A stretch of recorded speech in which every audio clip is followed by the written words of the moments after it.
Fala pessoal, tudo bem? Seja muito bem-vinda, muito bem-vindo. Como vocês estão vendo na tela, vamos falar hoje do Pátria Infraestrutura Energia Core FIPE. Então, já tem alguns vídeos aqui no canal, né? Vamos fazer hoje um rápido update, ver como é que está a geração e se o desconto, né, em relação à cota patrimonial continua, né? Para quem ainda não sabe, tá, o Pátria ele possui 3 ativos, né, de complexo eólico 100% operacionais, localizados na região nordeste do Brasil, um total de 488 megawatts de capacidade instalada, tá? A gente vai comentar aqui do PIC11, né, que é o classe A. Aqui a gente já vê, né, o patrimônio líquido aí mais de 815 milhões e o valor de mercado pouco mais de 613 milhões. A gente vai ver de quanto é esse gap, né, quanto está esse desconto mais embaixo. O fundo conta aí com 4.070 cotistas, tá? Cota patrimonial a 107,29, cota de mercado 74,81, tá? O fundo não tem taxa de performance e a taxa de administração, né, para o PIC11, que é a classe A, é 1,3% ao ano, tá certo? Então, a gente vai passar aqui a distribuição do fundo, né, de acordo com a data do relatório, foi de 60 centavos por cota, né, de acordo com o guidance, que teve uma diminuição. Quem está inscrito aqui no canal já está sabendo dessa diminuição. E então o fundo cumpriu aí com o guidance, né, pelo menos, e está estimando ali pagar entre R$ 6,08 por cota para o terceiro ano do fundo, né? Eles consideram março de 2023 até fevereiro de 2024, tá?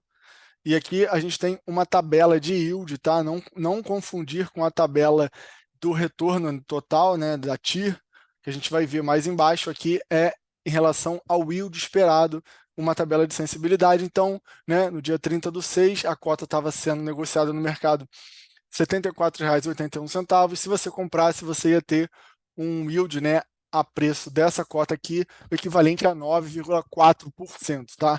Lembrando, tá, que os FIPs e EIs, eles são isentos de imposto de renda, tá? Tanto nos rendimentos, né, que eles chamam de amortização nos FIPs e EIs, como para os ganhos de capital, né? Ou seja, você comprar e vender cotas com lucro, você não vai pagar absolutamente nada para a Receita Federal, tá certo?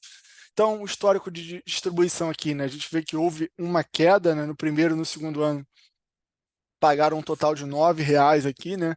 A partir de março ali de 2022, eles começaram a fazer distribuições mensais, né? Linearizaram, porém, a partir de abril aqui de 2023, eles, né, como eu já falei, revisaram a expectativa para baixo devido a uma geração de energia que a gente vai ver com mais detalhe aquém do esperado.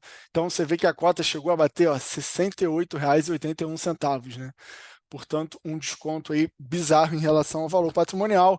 Agora recuperou um pouco, né? Bateu aí 74,81, mas, né, diga-se de passagem, não foi só o PIC, foi todo o mercado como um todo que melhorou, né? Bolsa subiu, fundo imobiliário subiu, enfim. Aqui a gente tem um belo quadro na nossa frente aqui, né, que dá a dimensão, né, quanto está a cota patrimonial, quanto está o valor de mercado e o yield esperado, rendimento total esperado. Então, último rendimento, 60 centavos por cota, e aqui a gente vê, né, o tamanho do desconto, né, em termos absolutos. Está negociando com R$ 32,48 de desconto, né, em termos relativos está um desconto de 43,4%, né? É um grande desconto em relação ao valor patrimonial. Então, está aqui a gente vê graficamente, se a gente levar em consideração não só a variação da cota, mas os rendimentos, esse retorno melhora um pouco, mas ainda assim é um retorno negativo de que quem né, entrou comprando a cota lá no início, tá? Então aqui, né, a gente vai ver também essa tabela, o retorno esperado total, né, a taxa interna de retorno está dando o equivalente, tá? Isso aqui é estimado, mas como se você estivesse sendo remunerado a IPCA mais 10,9% isento de imposto de renda a preço de mercado, tá certo? Então aqui a gente chega na nossa tabela, né, a tabela de tiro implícita. Então você levando a essa faixa, considerando também o fechamento, né, o valor justo da cota, você, né, teria uma tira implícita aí, o equivalente a IPCA mais 10,9% como eu falei, isento de imposto de renda, tá certo? Então aqui a gente chega no portfólio, para quem ainda não conhece, e aqui a gente tem que ficar atento aqui, né, a taxa de disponibilidade, 94,8, e né, essa parte aqui azul, né, que foi a geração efetivamente gerada, mostra uma recuperação, todavia ainda aquém, né, da geração esperada ali. Você vê que essa sazonalidade faz parte, né, dos ativos eólicos.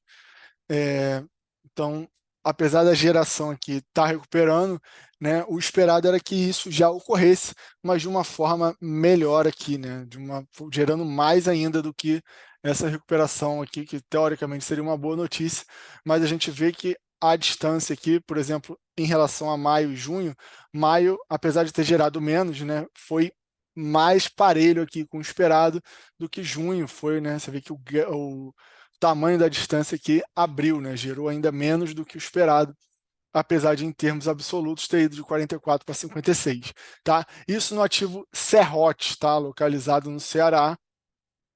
O Serra do Mato também localizado no Ceará e no mesmo município, uma taxa de disponibilidade melhor, 96,5, e mais ou menos a mesma história, né, do outro, uma recuperação, né, na geração, porém, em relação à média esperada, continua, né, foi até um pouco pior do que maio, apesar da evolução em termos absolutos. Então, o ideal é que essa linha aqui azul ela fique aqui dentro, né, dessa faixa cinza, né, não, melhor ainda seria se ela ficasse acima, mas ela ficando dentro já seria interessante para o fundo, tá? E por fim, o ativo aqui de Afonso Bezerra, localizado no Rio Grande do Norte, né? Uma taxa melhor aqui de 97,9, e aqui já um pouco melhor a situação, né? Porque ele tem ali, é o ativo que tem dado menos dor de cabeça, né? Você vê aqui através dessa linha azul que ele tem gerado, né, na média ali, tem performado bem. Em junho também quase chegou aqui uma diferença muito pequena, né? Teve essa mesma evolução ali de maio para junho, mas, por exemplo, maio foi dentro do esperado, e os outros meses também aqui ficando levemente aqui abaixo em novembro, em abril desse ano também foi ruim, e agora em junho levemente abaixo também. Então esse ativo, né, do Rio Grande do Norte tem desempenhado bem melhor do que o do Ceará, devido ao regime de chuvas aqui. Aqui, rapidamente, a gente já falou nisso aqui no outro vídeo, né, que a geração tem sido afetada negativamente, tá, durante 2022 e primeiro semestre de 2023, devido à menor quantidade de vento, né, que foi abaixo da média, né, muito em decorrência do fenômeno climático chamado Laninha, né, que tem chovido mais no Nordeste do que o esperado, o que pode ser bom sob determinados aspectos aí para a agricultura, né, região de seca, mas para fins de geração eólica, né, a chuva ela não é muito boa. Quanto mais chove em geral, menos vento. E por fim, né, espera-se aqui que o Laninha esteja acabando. A gente vai ver aqui, né, historicamente, a gente já está ali desde 2018, né, com uma geração abaixo, né, 2021 ficou no 0 a 0 aqui para a Serra do Mato, ficou um pouquinho melhor aqui no Serrote, mas a gente já vem desde 2018 aqui, né, sofrendo com uma geração abaixo. Essa sazonalidade aqui de anos gerar acima, anos gerar abaixo, vai dar uma média, e dificilmente vai ficar, né, na média certinha ali, vai estar sempre um pouco acima, um pouco abaixo. Então a gente espera que, né, esses últimos anos aqui, né, 18, 19, 20, 21 e 22, a gente espera que já no segundo semestre de 23 agora essa tendência possa se inverter, tá certo? Então por hoje era isso. Não deixe de se inscrever no canal, deixar um like, compartilhar com os amigos. Valeu, grande abraço.